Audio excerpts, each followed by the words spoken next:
I assume the Senate hearing and everything the Republican Party does on this is related to Israel. They're not actually interested in interrogating the anti-Semites in their midst, Well, that's right? clear. Far-right white supremacists who pose a massive threat. Yeah.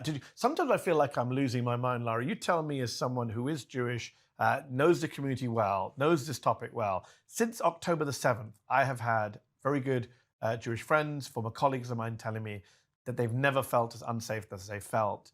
And I keep saying, it's not that I disrespect anyone's feelings. People's feelings are legitimate, and clearly, there have been anti-Semitic attacks in the last couple of years.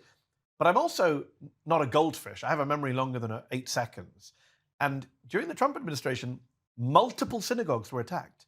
One synagogue was attacked, and there was a massacre there that was, I believe, the biggest killing of Jews in modern American history in Pennsylvania. Both attackers in both synagogues were far-right white supremacists. They were not left-wing anti-Zionists. And yet I don't hear about that anymore. It's almost been memory hold, as if that isn't the real physical threat to Jewish Americans. That's been memory hold. Also, it's been memory hold since October 7th. Actual physical attacks in the U.S. We've had the one person killed in an attack related to October 7th in the U.S. has been a Palestinian child. Yeah. We had a shooting against Palestinian students that left a young man paralyzed for life.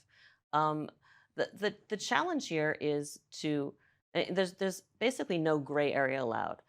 Someone like me would like to open a conversation about the challenge of engaging a Jewish community that is genuinely feeling a sense of unease, lack of security, concern for the future, some of which is based on very real trends. Most of those trends coming from the far right, Yep. but also related to what they see happening in Israel.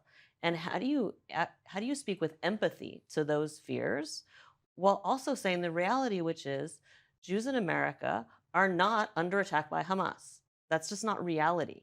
And there is an ecosystem of organizations and influencers who want to say, you have to think of it that way.